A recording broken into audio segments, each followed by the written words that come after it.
Hi friends, welcome to Aadhar's kitchen. ಬನ್ನಿ friends, ಇವತ್ತಿನ ವಿಡಿಯೋದಲ್ಲಿ ಒಂದು ಸೂಪರ್ ಆಗಿರೋ ಮಕ್ಕಳಿಗೆಲ್ಲ ತುಂಬಾ ಇಷ್ಟ ಆಗೋವಂಥ ಒಂದು ರೆಸಿಪಿನ ಮಾಡ್ತಾಯಿದ್ದೀನಿ. ಅದಕ್ಕಿಂತ ಮುಂಚೆ ನಮ್ಮ ಚಾನಲ್ಗೆ ಸಬ್ಸ್ಕ್ರೈಬ್ ಮಾಡಿರೋರೆಲ್ಲರಿಗೂ ಥ್ಯಾಂಕ್ಸ್. ಸಬ್ಸ್ಕ್ರೈಬ್ ಮಾಡಿದೆ ವಿಡಿಯೋನ ನೋಡ್ತಾ ಇದ್ದರೆ ಈಗಲೇ ಸಬ್ಸ್ಕ್ರೈಬ್ ಮಾಡ್ಕೊಳ್ಳಿ.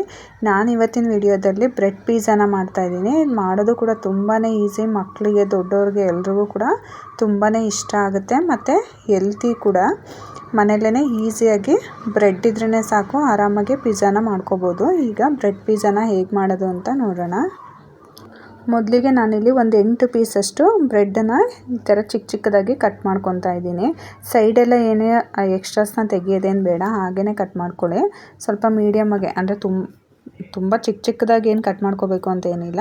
ಸ್ವಲ್ಪ ದಪ್ಪ ದಪ್ಪದಾಗೇ ಈ ಥರ ಪೀಸಾಗಿ ಕಟ್ ಮಾಡ್ಕೊಳ್ಳಿ. ನಾನಿಲ್ಲಿ ಒಂದು 8 ಪೀಸಷ್ಟು ಸ್ವೀಟ್ ಬ್ರೆಡ್ ಪೀಸನ್ನ ತೊಗೊಂಡಿದ್ದೀನಿ. 8 ಬ್ರೆಡ್ ಪೀಸನ್ನು ಕೂಡ ನಾನು ಹೀಗೇ ಕಟ್ ಮಾಡಿ ಇಟ್ಕೊತಾ ಇದ್ದೀನಿ. ಮಾಡೋದು ತುಂಬಾ ಸುಲಭ. ನಾವು ಯಾವುದೇ ರೀತಿ ಮೈದಾ ಏನು ಯೂಸ್ ಮಾಡ್ದೇ ಬ್ರೆಡ್ ಇದ್ರೇ ಸಾಕು, ಆರಾಮಾಗಿ ಪಿಜ್ಜಾನ ಈಸಿಯಾಗಿ ಮನೆಯಲ್ಲೇ ಮಾಡ್ಕೋಬೋದು. ಮಕ್ಕಳಿಗೂ ಕೂಡ ತುಂಬಾ ಇಷ್ಟ ಆಗೋಂಥ ಒಂದು ರೆಸಿಪಿ ಅಂತಲೇ ಹೇಳ್ಬೋದು. ನಾನು ಎಲ್ಲ ಬ್ರೆಡ್ಡನ್ನು ಈ ಥರ ಕಟ್ ಮಾಡಿ ಇಟ್ಕೊಂಡಿದ್ದೀನಿ. ಅದನ್ನು ನಾನಿಲ್ಲಿ ಒಂದು ಬೌಲಿಗೆ ಹಾಕ್ಕೊತಾ ಇದ್ದೀನಿ. ನೋಡಿ, ಕಟ್ ಮಾಡಿರೋಂಥ 8 ಬ್ರೆಡ್ ಪೀಸನ್ನು ಕೂಡ ನಾನಿಲ್ಲಿ ಒಂದು ಬೌಲ್ಗೆ ಸೇರಿಸ್ತಾ ಇದ್ದೀನಿ. ಆಮೇಲೆ ನಾನಿಲ್ಲಿ ಒಂದು ಬೇರೆ ಬೌಲಿಗೆ 4 ಮೊಟ್ಟೆನ ಒಡೆದು ಹಾಕ್ಕೊತಾ ಇದ್ದೀನಿ. ನಾನಿಲ್ಲಿ 8 ಪೀಸ್ ಬ್ರೆಡ್ನ ತೊಗೊಂಡಿದ್ದೀನಲ್ವ, 8 ಪೀಸು ಬ್ರೆಡ್ಡಿಗೆ ನಾನಿಲ್ಲಿ 4 ಮೊಟ್ಟೆನ ಹಾಕ್ಕೊತಾ ಇದ್ದೀನಿ. 4 ಮೊಟ್ಟೆನ ಹೀಗೆ ಸಪ್ರೇಟಾಗೆ ಒಂದು ಬೌಲಿಗೆ ಹಾಕ್ಕೊತಾ ಇದ್ದೀನಿ. ಇದು ಎಗ್ ಮತ್ತು ಬ್ರೆಡ್ ಪಿಜ್ಜಾ ಅಂತಲೇ ಹೇಳ್ಬೋದು. ತುಂಬಾ ರುಚಿಯಾಗಿರುತ್ತೆ. ಮಾಡೋದು ಕೂಡ ತುಂಬಾ ಸುಲಭ ಮತ್ತು ಆರೋಗ್ಯಕ್ಕೂ ಕೂಡ ತುಂಬಾ ಒಳ್ಳೆಯದು. ಇದರಲ್ಲಿ ಯಾವುದೇ ಅಂದರೆ ಎಕ್ಸ್ಟ್ರಾ ಮೈದಾ ಆ ಥರ ಎಲ್ಲ ಏನೂ ಯೂಸ್ ಮಾಡಿಲ್ಲ. ಈಗ ಅದಕ್ಕೆ ಸ್ವಲ್ಪ ಉಪ್ಪನ್ನು ಸೇರಿಸ್ಕೊಂಡು ಮೊಟ್ಟೆನೆಲ್ಲ ಬೀಟ್ ಮಾಡ್ಕೊಳ್ಳೋಣ ನೀಟಾಗೆ. ಈ ಥರ ನೀಟಾಗೆ ಉಪ್ಪನ್ನು ಸೇರಿಸಿ ನೀಟಾಗೆ ಮೊಟ್ಟೆನೆಲ್ಲ ಬೀಟ್ ಮಾಡ್ಕೊಳ್ಳಿ ಚೆನ್ನಾಗೆ. ನೀವು ಸ್ಪೂನಿಂದನೂ ಕೂಡ ಮಾಡ್ಕೋಬೋದು. ಈ ಥರ ನೋಡಿ, ಒಂದು 2-3 ನಿಮಿಷ ಚೆನ್ನಾಗಿ ಬೀಟ್ ಮಾಡ್ಕೋಬೇಕು ಮೊಟ್ಟೆನ. ಎಷ್ಟು ಚೆನ್ನಾಗಿ ಬೀಟ್ ಮಾಡ್ತೀರಾ ಅಷ್ಟು ಚೆನ್ನಾಗಿ ಬರುತ್ತೆ ಪಿಜ್ಜಾ. ಈ ಥರ ಬೀಟ್ ಮಾಡ್ಕೊಂಡು ಆದಮೇಲೆ ನಾನಿಲ್ಲಿ ಬ್ರೆಡ್ಡನ್ನು ಕಟ್ ಮಾಡಿ ಇಟ್ಕೊಂಡಿದ್ನಲ್ಲ, ಅದಕ್ಕೆ ನಾನಿಲ್ಲಿ ಮೊಟ್ಟೆ ಬೀಟ್ ಮಾಡ್ಕೊಂಡಿರೋದನ್ನ ಸೇರಿಸ್ತಾ ಇದ್ದೀನಿ. ನೀಟಾಗಿ ಮೊಟ್ಟೆ ಹಾಕೊಂಡ್ಮೇಲೆ ನೀಟಾಗಿ ಈ ಥರ ಸ್ಪೂನಿಂದ ನೀಟಾಗಿ ಮಿಕ್ಸ್ ಮಾಡ್ಕೊಳ್ಳಿ. ಬ್ರೆಡ್ಡೆಲ್ಲ ಚೆನ್ನಾಗಿ ಸಾಫ್ಟ್ ಆಗಬೇಕು, ಆ ಥರ ನೀಟಾಗಿ ಕಲಿಸ್ಕೋಬೇಕು. ನೀವು ಕೈಯಲ್ಲೂ ಕೂಡ ಬೇಕಾದರೆ ಕಲಿಸ್ಕೋಬೋದು. ನಾನಿಲ್ಲಿ ಸ್ಪೂನಲ್ಲಿ ಕಲಿಸ್ತಾ ಇದ್ದೀನಿ. ನೀವು ಕೈಯಲ್ಲೂ ಬೇಕಾದರೆ ನೀಟಾಗಿ ಮಿಕ್ಸ್ ಮಾಡ್ಕೊಳ್ಳಿ. ಚೆನ್ನಾಗಿ ಫುಲ್ಲು ಬ್ರೆಡ್ ಸಾಫ್ಟ್ ಆಗೋವರೆಗೂ ಚೆನ್ನಾಗಿ ಈ ಥರ ಮಿಕ್ಸ್ ಮಾಡ್ಕೊಳ್ಳಿ. ಹಾಗೆ ಸ್ಪೂನಿಂದನೇ ಮ್ಯಾಶ್ ಮಾಡೋ ಥರ ನೀಟಾಗಿ ಮಾಡ್ಕೊಳ್ಳಿ. ಕೈಯಲ್ಲಿ ಮಾಡಿಕೊಂಡ್ರೆ ಬೇಗ ಆಗುತ್ತೆ, ನೀಟಾಗಿ ಮ್ಯಾಶ್ ಮಾಡ್ಕೋಬೋದು. ಚೆನ್ನಾಗಿ ಸ್ಪೂನಲ್ಲಿ ಈ ಥರ ನೀಟಾಗಿ ಫುಲ್ಲು ಪ್ರೆಸ್ ಮಾಡಿ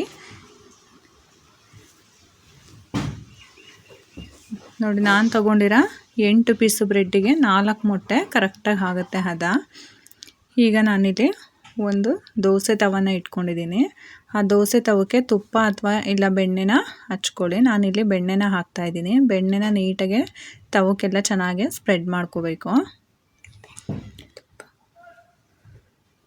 ನೋಡಿ, ಈ ಥರ ನೀಟಾಗಿ ನಾನು ತುಪ್ಪನ ಸ್ಪ್ರೆಡ್ ಮಾಡ್ಕೊತಾ ಇದ್ದೀನಿ. ಬೆಣ್ಣೆ ಇದ್ದರೆ ಬೆಣ್ಣೆ ಕೂಡ ಚೆನ್ನಾಗಿರುತ್ತೆ.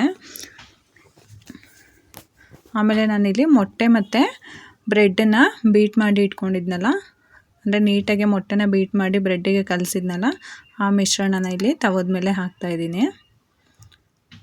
ನೋಡಿ, ಈ ಥರ ಒಂದೇ ಹದದಲ್ಲಿ ನೀಟಾಗಿ ಎಲ್ಲ ಕಡೆ ನೀಟಾಗಿ ಹರಡ್ಕೊಳ್ಳಿ. ಉರಿನ ಮೀಡಿಯಮ್ ಫ್ಲೇಮಲ್ಲೇ ಇಟ್ಕೋಬೇಕು. ನೀವು ಉರಿ ಜಾಸ್ತಿ ಇಟ್ಕೋಬಾರ್ದು. ಉರಿ ಜಾಸ್ತಿ ಇಟ್ಕೊಂಡ್ರೆ ಕೆಳಗಡೆ ಪಿಜ್ಜಾನೇ ಸೀದ್ಬಿಡುತ್ತೆ. ನೀವು ಉರಿ ಮೀಡಿಯಮ್ ಫ್ಲೇಮಲ್ಲಿ ಇಟ್ಕೊಂಡೇ ನಿಧಾನಕ್ಕೆ ಬೇಯಿಸ್ಕೋಬೇಕು. ಈ ಥರ ನೀಟಾಗಿ ಸರ್ಕಲ್ ಥರ ನೀಟಾಗಿ ಮಾಡ್ಕೊಳ್ಳಿ ಸ್ಪೂನಿನ ಸಹಾಯದಿಂದ. ಈ ಥರ ನೀಟಾಗಿ ಮಾಡ್ಕೊಳ್ಳಿ. ನಿಮಗೆ ತವ ಚಿಕ್ಕದಿದ್ದು ಬಾಣಲಿ ಥರ ಇದ್ದರೂ ಕೂಡ ಅದರಲ್ಲಿ ಹಾಕ್ಕೊಂಡ್ರೆ ನೀಟಾಗಿ ಸರ್ಕಲ್ ಶೇಪ್ ಕೂಡ ಬಂದುಬಿಡುತ್ತೆ. ನೋಡಿ, ಈ ಥರ ಸರ್ಕಲ್ ಥರ ನೀಟಾಗಿ ಹಾಕ್ಕೊಂಡಾದ್ಮೇಲೆ ನಾನಿಲ್ಲಿ ಪ್ಲೇಟ್ನ ಮುಚ್ತಾ ಇದ್ದೀನಿ. ಪ್ಲೇಟ್ನ ಮುಚ್ಚಿ ಒಂದು 10 ನಿಮಿಷ ಮೀಡಿಯಮ್ ಫ್ಲೇಮಲ್ಲಿ ಫುಲ್ಲು ಸಣ್ಣ ಮಾಡಿ ಒಂದು 7ರಿಂದ 8 ನಿಮಿಷ ಮೀಡಿಯಮ್ ಫ್ಲೇಮಲ್ಲೇ ಬೇಯಿಸ್ಕೋಬೇಕು.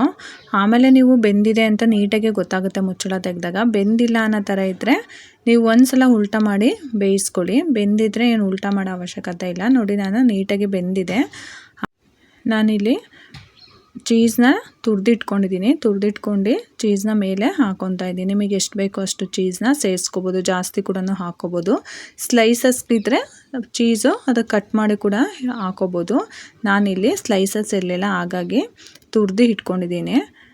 ಆಮೇಲೆ ನಾನಿಲ್ಲಿ ಕ್ಯಾಪ್ಸಿಕಮ್ನ ಕೂಡ ಚಿಕ್ಕದಾಗಿ ಉದ್ದುದ್ದಕ್ಕೆ ಕಟ್ ಮಾಡ್ಕೊಂಡಿರೋಂಥ ಕ್ಯಾಪ್ಸಿಕಮ್ನ ಕೂಡ ನಾನು ಸೇರಿಸ್ತಾ ಇದ್ದೀನಿ.